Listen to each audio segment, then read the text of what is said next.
Today, one of the toughest challenges for people wanting to retire early is the cost of private insurance.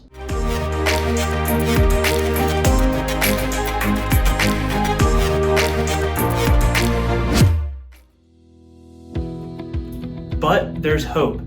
Today there is an underappreciated benefit associated with health insurance that more and more employers are starting to offer. It's one of the fastest growing tax advantage saving vehicles in the US. What is it, you may ask? It's a health savings account, also known as an HSA, and it's a financial planner's dream. Many people think that HSAs are more closely related to flexible spending accounts, or FSAs, but they're actually closer in structure to IRAs.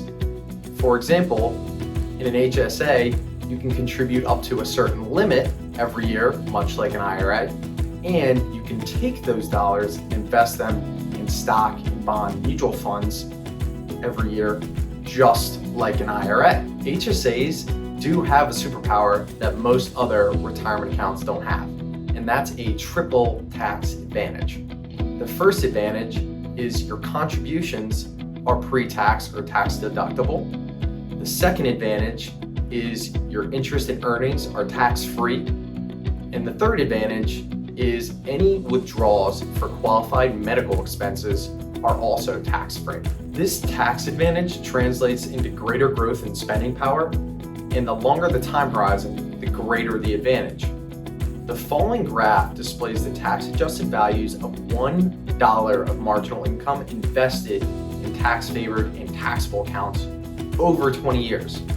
As you can see, the HSA's after-tax value all the way on the right is superior to all other accounts in this illustration. So you might be asking yourself at this point, Kevin, Daniel, this all sounds great, but how does it really help me retire early? We're getting there. But first, it's important to understand what qualifies as a medical expense. These are generally any expenses that would have otherwise qualified for the medical or dental expense deduction. But it also includes insurance premiums for health insurance under COBRA and Medicare premiums.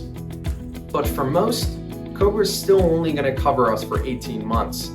So if you're looking to retire at 55, that gets you close to 57. But what do you do till Medicare kicks in at 65?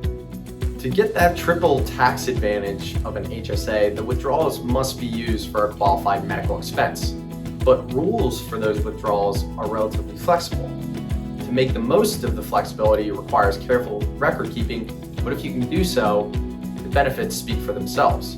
For example, suppose you have to pay $2,000 out of pocket this year for your daughter's braces, something I'm sure many of you can relate to.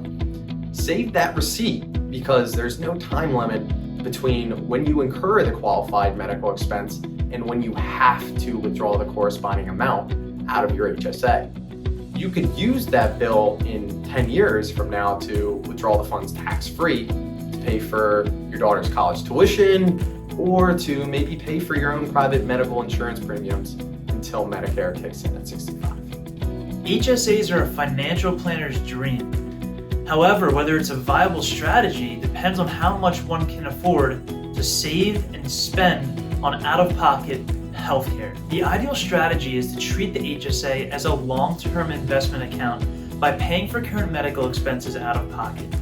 If you have less capacity to save, the decisions become a little bit more complex, involving both investment and behavioral considerations. If you have any questions or would like to further discuss, please don't hesitate to call us or to reach out through our website.